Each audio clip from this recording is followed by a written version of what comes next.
Oi, pessoal, a gente está dentro do Conte em Rio com essa fera, esse mestre da reforma tributária, que é o professor do IBMEC, Paulo Henrique Pegas. Ah, mas eu não sei quem é o Paulo. Meu amor, dá uma gugada. Se você não sabe, dá uma gugada, porque além de professor, ele é escritor do Manual de Contabilidade Tributária, cuja a edição, já estamos na 10ª edição, não é isso? 10ª edição. E o Paulo estava falando que ele está revendo... Trabalhando para a 11ª com a reforma tributária. É. E aí é desafiador, né? Muito. Porque o que nós já tivemos de mudança, né, Paulo? Sim, a gente vai ter que trabalhar com o sistema atual e com o sistema novo, né? Aliás, teremos que conviver com o sistema moderno, que é aprovado na Lei Complementar 214, né? E o sistema atual, pelo menos até 2032. Tem tempo, né, Beth? Tem tempo. Mas nós viemos falar aqui, gente, do feijão com arroz, porque é melhor o feijão com arroz bem feito, bem entendido, né, Paulo? Claro. Do que você que está perdido aí na reforma tributária. Então, Paulo, vamos lá. Primeiro, apresente-se e fala pra gente quais são as mudanças que serão mais dolorosas para o mercado da contabilidade. Beth, eu sou Paulo Henrique Pegas, professor e contador aí, com muito orgulho, contador com muito orgulho, também professor, profissão que eu adoro. E o que acontece? As mudanças são profundas, né? A gente vai viver no Brasil, nós que eu falo profissionais da contabilidade e todos aqueles que trabalham integrados à contabilidade, né? Nós vamos viver uma transformação que talvez a gente só tenha vivido nos anos 60, lá de 64 a 66, quando houve a última grande reforma tributária no Brasil. O que aconteceu em 88 na Constituição foi um arranjo, um ajuste tributário, pode-se até chamar de reforma, mas foi uma reforma um pouco menor, né? Porque a espinha dorsal, que era o ICM, ISS e IPI, ela permaneceu. Aí o ICM ganhou o S, aquela coisa toda, mas a essência permaneceu ali. Logicamente que de lá para cá nós tivemos muitas mudanças e o sistema tributário se deteriorou profundamente, né? Chegou ao caos que é hoje. Vocês sabem muito bem disso, como vocês são demandados, como vocês ajudam, auxiliam as empresas a entender essa parafernália tributária, essa confusão do código. Isso aqui é substituição tributária, isso aqui tem monofasia, não tem... Então, a reforma tributária vai mudar isso tudo. Ela vai, primeiro, transformar a nossa cabeça, a nossa lógica de tributação por dentro para uma lógica de tributação por fora. Aí, se é elementar, não sei. Não sei se é elementar. Eu faço essa pergunta, Beth, regularmente. Semana passada eu comecei minha aula na graduação e foi a pergunta que eu fiz para meus alunos. E é legal porque eles acabam respondendo com a sinceridade que eu peço para eles responderem. Porque eu tiro logo a dúvida se está certo ou errado. Falei, a resposta que vocês derem não tem erro e nem tem acerto. Porque eu brinco com eles assim, um automóvel hoje que custe em torno de 120 mil reais, ele tem 40 mil de PIS, COFINS, IPI e ICMS. É por aí, certo. 40 mil. Aí eu pergunto a eles, vocês compraram esse automóvel de 120 mil. Aí um amigo de vocês fala assim, pô, deixa eu ver a nota. Fala, cara, teve isso tudo de... Quanto é que você pagou de imposto aí? Você que é bom de conta. Aí eu pergunto, você vai explicar para o teu amigo, para tua amiga, para o teu familiar, para a pessoa próxima a você, que você pagou quantos por cento? Você comprou o carro por 120, você tem 40 de imposto. Beth, a maioria responde, e se eu tivesse feito essa pergunta na plateia agora, eu não fiz porque o objetivo não dava ali, o tempo era curto, mas se eu tivesse feito e não precisasse responder, mas pensar, eu tenho convicção que a maioria fala 1/3. Porque a nossa cabeça é assim. O que eu estava pensando, não, você não está errada. Você não está errado. Quem pensa que não está errado, por quê? Nós fomos doutrinados para isso. Cara, eu comprei isso aqui por 120, tem 40 de imposto, cara, é 1/3. Você não sabe fazer conta? Eu falei, eu sei, 33 e poucos por cento. Se você for na Europa, que tem uma cultura mais enraizada de IVA há décadas, certamente a maioria dos europeus, do cidadão europeu, vai te falar assim, eu paguei 50% de imposto. Porque o carro, na verdade mesmo, ele não custou 120. Eu estou falando de imposto no preço, não estou falando de imposto de renda, de imposto sobre o seu empregado, isso é outra coisa. Eu estou falando do imposto cobrado no preço. Aí vem a pergunta, qual foi o preço do carro? Hoje está 120, olha que mudança importante. De novo, parece pequena e irrelevante, mesmo que fique a mesma alíquota por dentro e por fora, sai de 33 por dentro para 50 por fora, tem uma mudança. Por quê? O teu preço hoje é 120 e 40 está dentro, destacado. Você amanhã vai vender assim, preço de venda 80 mil. Impostos, 40. IBS, CBS, 40 mil. Não mudou nada. Tá bom, mas mudou a transparência. Transparência. Entendeu? Entendi. Então, e o último ponto, até para completar a tua ótima pergunta dessa revolução que vai ser a reforma tributária, né? Hoje, como é que a gente trata isso? Esse imposto acaba sendo de quem? Da concessionária, da montadora? Não, o imposto é de quem comprou. O imposto é de quem comprou. Você pode ver que os setores que vocês já estão fazendo trabalhos, eu tenho certeza, sobre a reforma tributária, vocês devem ouvir o tempo todo o pessoal falar isso. A carga tributária do meu setor, o impacto no meu setor. O impacto no meu setor até não está de todo errado, mas a carga tributária do meu setor vai aumentar, eu vou pagar mais. Desculpe, você não vai pagar mais ou menos. O seu cliente pode até pagar mais ou menos ou ficar igual, mas você, esse imposto não lhe pertence, esse imposto não é seu. Hoje acostumamos pagar ICMS, ISS, PIS/COFINS como nossos. IBS, CBS não serão nossos. IBS, CBS serão das famílias que vão fazer o consumo final, de quem consumiu no final. Não é mais de empresa. Mesmo a empresa que pagou na compra, eu vou pegar de volta, porque o meu eu vou cobrar do meu cliente lá. Pode impactar o preço final? Pode. Por isso que eu falei, impacto no preço, tudo bem. Mas minha carga tributária, não, porque não é sua. É de quem comprou. Isso. Entendi. Agora, Paulo, me explica o seguinte, como é que isso vai afetar, tá, a atuação dos contadores na gestão fiscal? Aonde eles podem enxergar oportunidade para consultoria e aonde, de fato, será uma dor, vai ser um trabalho sem retorno, um trabalho que é devido. Isso aqui eu vou ter que explicar, eu vou ter que fazer, porque senão não vai rolar entre eu e o meu cliente. Sim. Primeiro que o contador tem que ser o principal agente de comunicação com o seu gestor, com o dono ou com o gestor, se é um gerente com quem ele lida, com quem gere a empresa. O contador é a principal ferramenta para orientar, porque hoje eu pago, como a gente falou, vai ser por dentro, por fora, hoje eu pago desse jeito. Como eu vou pagar? E a reforma tem outro problema, tá? Não é problema, outra oportunidade. Não chamamos de problema, outra oportunidade. Você está na fase pré-reforma. Né? Eu nem falei ali, também não deu tempo. Eu sempre brinco que é o pré-carnaval, né? A gente está perto do carnaval. Eu me lembro, lá nos anos 70, a pessoa falava que o sábado não era carnaval, né?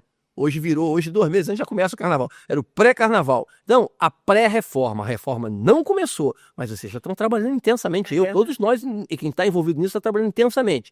25 e 26, pré-reforma. 27, ela entra. Ela começa efetivamente. Então, eu não posso esperar 27 para orientar a minha empresa, para trabalhar, para desenvolver, para fazer as contas. Porque hoje eu posso cobrar do meu cliente 100 mais 20, 120. Amanhã eu posso passar a cobrar ele 126, 127. Posso passar a cobrar ele 112. Pode ser que o preço diminua, pode ser que o preço aumente. Quem é que sabe informar isso? O profissional de contabilidade, muito bem assessorado e auxiliado pela Alterdata ali, ancorado pelo um apoio técnico, né? Senão não vai dar. Se ele não tiver as informações sistêmicas bem organizadas para ele fazer isso, ele não vai conseguir orientar corretamente. Mas ele tem essa função. E você falou do desafio, qual é? Porque 27 e 28, você entra na primeira parte da reforma, que é o tributo federal. Ele vai representar 1/3 do peso. Quer dizer, eu em 27 e 28 vou ter 1/3 em valores, em percentuais, né, de um sistema moderno, novo, por fora, a cabeça diferente do carro, 120%, 50%, mas eu vou continuar pagando 2/3 pela regra antiga. Quer dizer, nessa mesma nota do veículo ali, eu vou ter que separar. Talvez o veículo, no primeiro momento, não passe de 120 para 80. Ele vai passar para 110, 109, porque o ICMS ainda estará dentro. O PIS e COFINS já não existirão mais, você terá a CBS por fora. Aí você começa 29, porque tem a primeira fase da reforma que é 27 e 28. Aí 29... A gente está parcelando a dor, né? É isso. Agora eu entendi a dor da mudança. Vamos por partes. Aí, exatamente, boa observação. Aí 29... você começa a colocar o IBS na jogada. Entendi. Mas o IBS em si, se o teu sistema está bem estruturado, por isso a importância de fazer esse trabalho bem feito em 27, se a tua entrada em vigor da CBS foi boa, foi bem feita, a mudança vai ser mínima de você botar esse IBS parcial aqui. Por quê? Já está tudo pronto. A base não vai ser diferente, vai ser igual.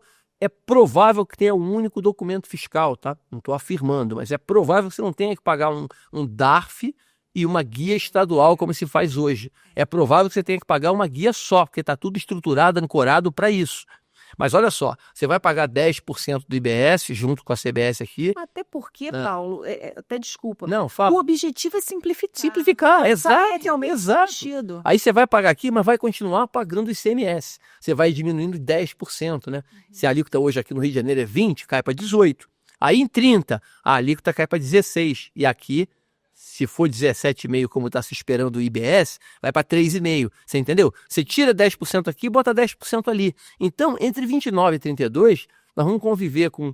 Lembra daquele 33 que eu falei aqui? Tem um terço da CBS que entra em vigor em 27 e 28. Você vai botando mais ou menos 6,5, porque é os 2/3, né? Ele vai entrando de 10 em 10. Então você vai de 33 para 40, para 46,5, para 53.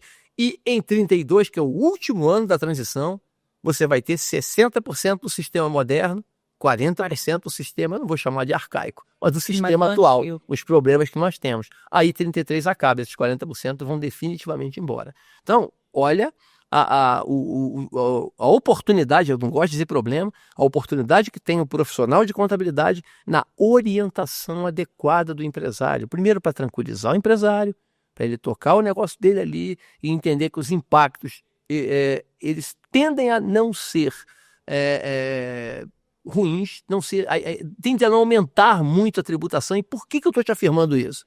Aí eu estou falando com o empresário que está com tudo dentro, né? Com tudo registrado. Aquele que tem coisa errada, ele não tem o que fazer.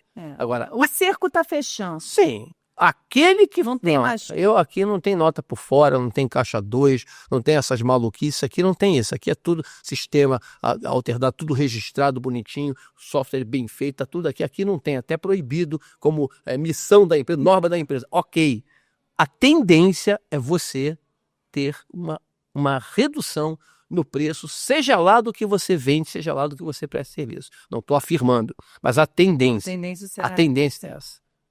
Agora, falando dessa simplificação, aonde você acha que teremos um ganho muito grande em relação à burocracia do fisco e à tributação? A redução acentuada de obrigações acessórias.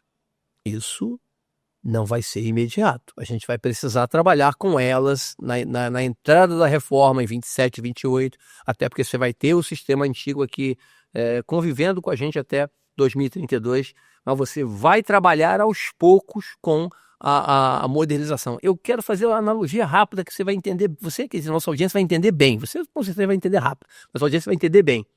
Como é que foi a migração da declaração de IR pessoa física? Você se lembra no passado? Eu me lembro no passado, eu sempre trabalhei muito com IR pessoa física, e o pessoal falava assim, separa a papelada, os documentos, ainda falam isso de vez em quando na mídia, né? E aí, professor, igual a papelada, aí você com toda a educação, porque a pessoa perguntou, não foi bom. Não tem mais papel, tem que guardar documento, guardar tudo, algumas coisas tem que ter o eletrônico ali. E hoje, como é que é o imposto de renda da pessoa física? Você entra no .gov lá, aí ele aparece e fala, como é que ele sabe da minha vida? Ele já veio com tudo ali. Se você comprou um carro, já veio o carro, tem o teu nome ali. Se você vendeu a carro, exatamente. Já direciona tudo, diz o que foi. Você confere, vê se tem alguma coisa que eventualmente escapou. A reforma pretende fazer isso no consumo. Não, olha só, agora, isso não vai ser, e vocês não têm uma importância fundamental nesse processo, né? Não vai ser uma virada de chave simples. E dormi e acordei, sabe aquele negócio? Eu não falo inglês, aí dormi e acordei já estou falando tudo. Não está falando. Ou você estuda muito ou não vai falar. Então é a mesma coisa, tem um processo longo de construção. Mas a ideia é que a nota fiscal eletrônica, que já existe hoje, mas vai ser modernizada, seja a única obrigação acessória que a empresa tenha que fazer. Tanto aquela emite, quanto as que ela paga. Porque a partir dali, Beth, você vai ter tudo. E aí os sistemas vão produzir relatórios automáticos, você vai ter mecanismos para conferir e validar. Gente, tá vendo? Vale a pena passar pela dor. Vale a pena. Agora, é uma dor. E também deu outra analogia bem interessante, né? Quem mora aqui no Rio de Janeiro deve lembrar bem o que aconteceu com o elevado da Perimetral, né? A obra da Perimetral. Pô, aquilo ali, a primeira vez que eu vi, que eu fiquei sabendo que iam derrubar, eu pegava muito aquele elevado, né? Que iam derrubar aquele elevado, eu comecei a reclamar de tudo que foi tipo, e hoje eu faço minhas escusas aí, eu errei naquela interpretação inicial, não é minha praia, eu não fiz nenhuma crítica individual a ninguém, a B ou C, ao prefeito, a ninguém. Mas eu não achei que iria funcionar. Achei que era uma loucura. E foi uma época que foi terrível para quem estava. Tu lembra dos 4, 5 anos de sufoco ali? Nossa, foi um caos, as pessoas sofriam, mas o sofrimento compensou. Por quê? Hoje, aquele túnel, aquela orla ali, que foi uma orla, né? Aquele espaço público ali que as pessoas andam de bicicleta, passeio, a via binária, quer dizer, melhorou demais o fluxo de trânsito, a paisagem, tudo. Então, é isso, é uma situação análoga. Teremos um trabalho intenso a ser feito durante essa transição, mas eu acredito que perto da transição ser concluída, a gente já vai sentir esse avanço. Eu sou um otimista, você percebe que eu sou um entusiasta da reforma tributária, não deixo de apontar os problemas, eles existem, mas eu jamais acreditei que eu conseguiria ver uma reforma tributária desse porte no Brasil. Estávamos mais. no CTI, né, precisando de fato. Agora, Paulo, o que me preocupa assim? Eu até formulei. Micro e pequenas empresas. Sim, a preocupação é válida. São a maioria. Sim. Como é que elas ficam e quais estratégias esses contadores podem adotar para com essas empresas nessa mudança? O simples, o que acontece? Você foi muito feliz, né? O simples é a grande maioria. É a grande maioria. Eu acho que o último dado completo, legal, bem feito da Receita Federal, abstraindo do meio, né? As pessoas misturam o meio, eu não gosto de misturar o meio. O meio eu gosto de deixar ele separado. O simples hoje é 80%, quase 80%, 78%. De cada 5, 4 são simples. Aí um só que é real, presumido, ou imunidade de isenção. É muita coisa. Por que o empresário gosta do simples? Por causa da previsibilidade. Ele muitas vezes, Beth, está até pagando mais do que ele pagaria no outro modelo. Mas ele fala assim, não sabe o que acontece? Não me apurrinha, porque o contador faz lá meu trabalho, ele me manda 7, 8% da receita para eu pagar, eu pago e toco a minha vida aqui. Porque senão eu vou ficar preocupado, aí tem obrigação acessória, tem isso, ele vai querer cobrar mais, aí às vezes ele não quer pagar mais. E muitas vezes ele está pagando mais. Eu acho que essa primeira leva vai enxugar. Porque ele vai ouvir o que o contador já dizia para ele, né? Toda vez que se faz, cara, você tem que mudar. E o empresário, ele cria essa resistência. E se você quer ver uma coisa que pode funcionar, e aí o profissional de contabilidade, vocês podem integrar, ajudar muito nisso, ele pode fazer com a empresa do Simples, que é mais reativa à mudança por causa dessa previsibilidade, dessa simplificação que existe no modelo para o empresário. Muitas vezes é prejudicial a ele, mas para ele é melhor, porque ele está preocupado com o negócio dele, ele não quer burocracia. Isso aí. Deixa eu fazer um teste, não estou falando para fazer isso com todo mundo, mas analisa aquela empresa que você vê que ela acaba pagando mais do que pagaria hoje, fala assim, vamos fazer um teste só em 27, só no primeiro semestre, porque a reforma permite isso, tá? Permite que você, em setembro de 2026, você defina, fala, não, eu estou no Simples, sou um comércio, mas eu quero, no primeiro semestre de 2027, aplicar CBS e IBS pelo formato regular. Ok, você faz, não deu certo nos 3 primeiros meses, se até 31 de março você vai lá e faz a opção contrária, eu quero recuar. Okay. A partir de julho eu quero voltar ao Simples juntando tudo. Porque a CBS vai substituir o PIS e COFINS. O PIS e COFINS e a CBS, eles respondem por 15% do Simples. Então, se eu hoje pago, vamos ficar na alíquota média ali, vai de 4% até 11%, 3.600. Então, vou ficar com 8%. Se eu pago 8%, 1,2%, eu vou passar a pagar 6,8% no Simples. Eu vou continuar no Simples, eu não vou sair do Simples. Entendi. Eu vou continuar pagando ICMS, IRPJ, CSLL, a previdência dos meus empregados, está tudo no Simples. Agora, a CBS eu vou pagar separado. Porque aí eu didaticamente consigo convencer, se ele realmente for benéfico para ele, eu consigo convencê-lo. Porque pensa comigo aqui, se ele hoje fatura 100 mil, e, 100 mil eu cobraria do meu cliente aqui, aí tem que fazer a conta porque é um número quebrado, né? Mas vamos fazer 1.200 aqui para facilitar a minha conta. Se eu faturo 101.200, 100 mil seria a minha receita, 15%, 1,5%, 1.200, pronto. Ok. quanto que eu teria de redução aqui? Energia que eu paguei CBS eu vou pegar de volta, aluguel que eu paguei eu vou pegar de volta, a mesa, a cadeira, a prateleira, o ar-condicionado, a manutenção do ar-condicionado, ele pode trocar, porque ele vai ver e falar assim, legal, eu não paguei 1.200, eu paguei R$900, parece pouco, mas 300 vezes 12 dá 3.600.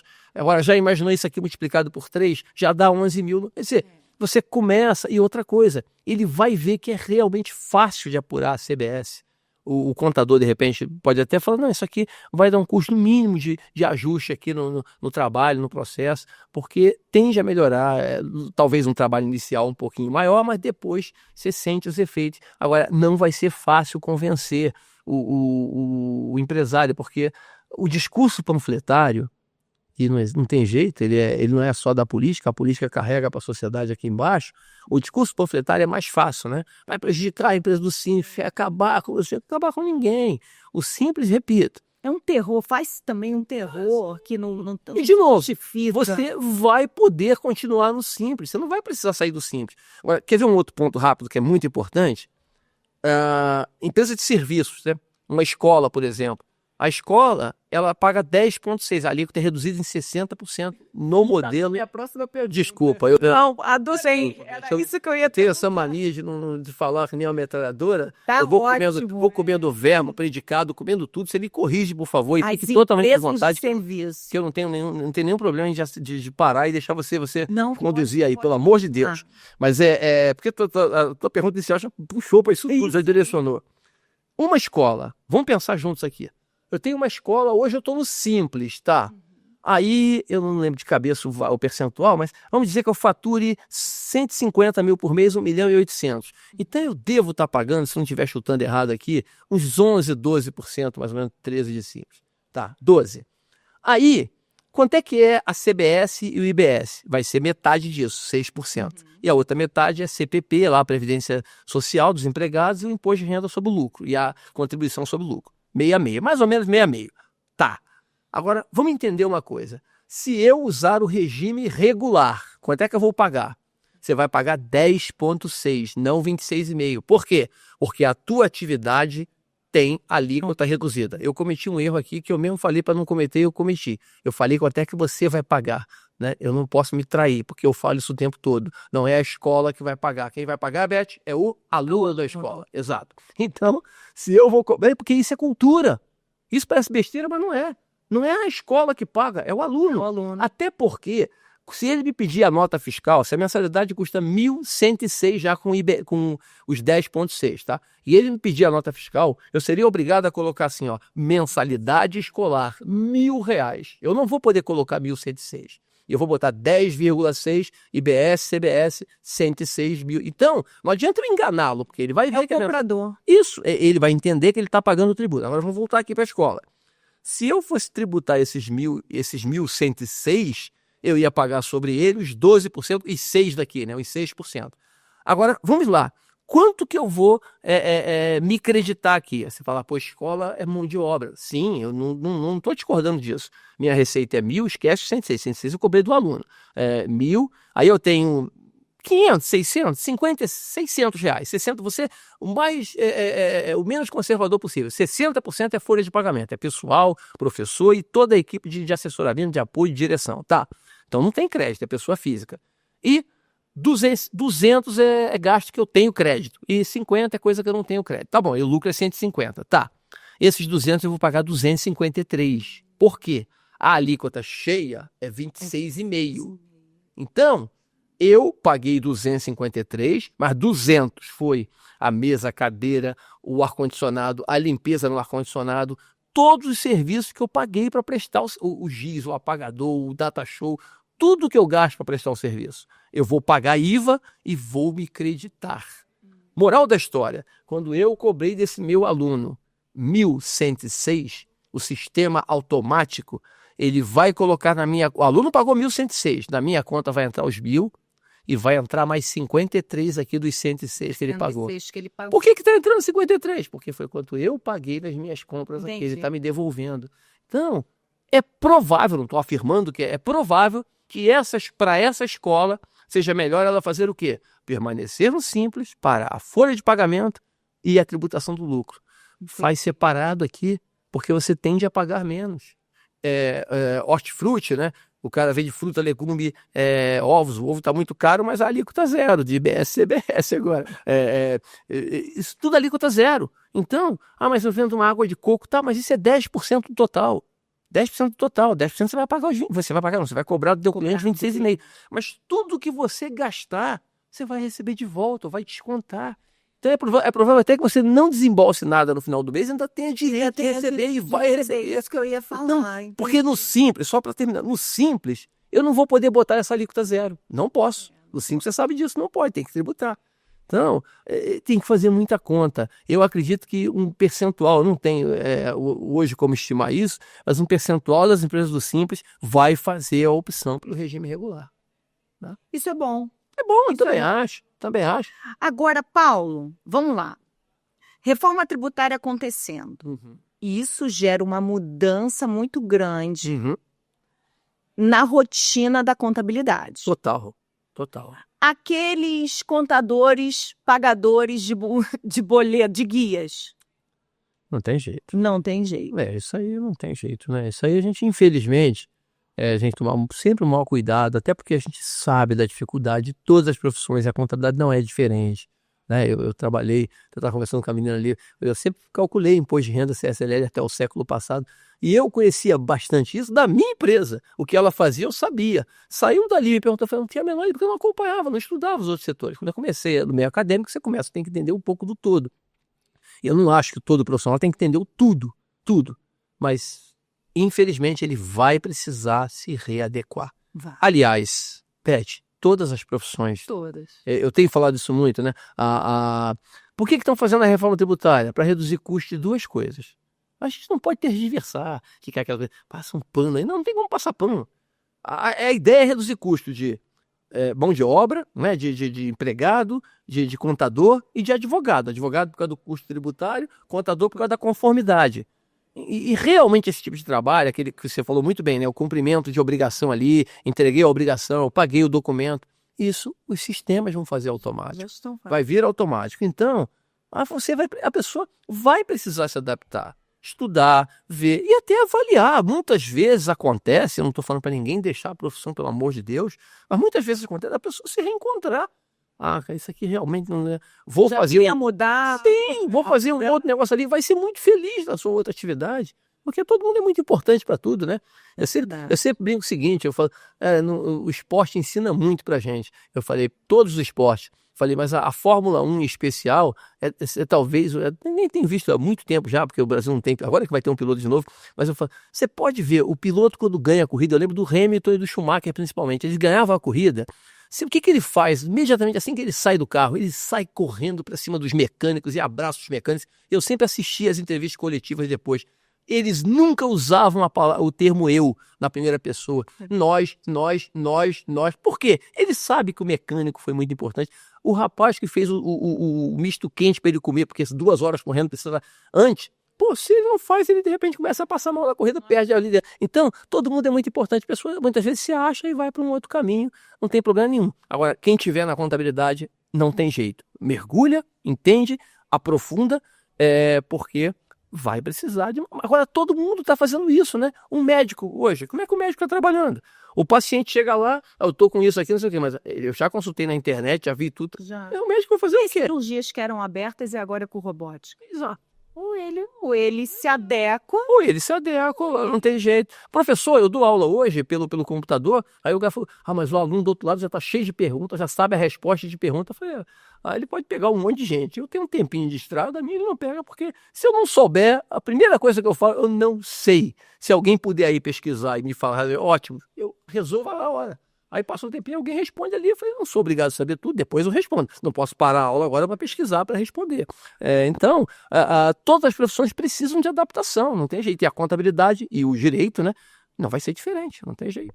Agora, Paulo, fala para mim, para a gente encerrar esse aulão, porque foi aula. Grava. Senta o dedo nesse like, porque isso aqui é um aulão com essa fera. Fala para mim. Que os contadores vão precisar de imediato para o primeiro momento da reforma? voltar a atenção deles para qual rotina? Nesse primeiro momento da reforma. Voltar a atenção para a rotina. Aí, lógico, são setores diferentes, características diferentes, né? Setor comercial, por exemplo, você tem aquela coisa do NCM, dos CSTs, né? Quem trabalha com essa parte comercial, por exemplo, voltar a atenção para isso.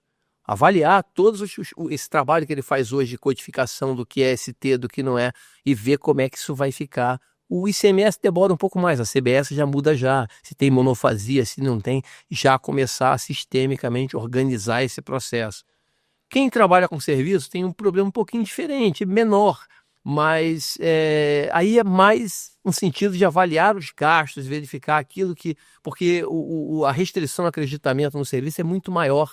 Os impostos que ele paga hoje, o que eu chamo de resíduo tributário. Essa é a palavra-chave, não pode esquecer não é a palavra resíduo só. Resíduo tributário são duas palavras. Mas o resíduo tributário é muito importante. O que é o resíduo tributário? São aquelas despesas que você paga hoje que tem as letrinhas que vão embora, né? Que vai embora de imediato é PIS, COFINS, IPI e IOF seguro. Em 29 começa a ir embora ICMS e ISS.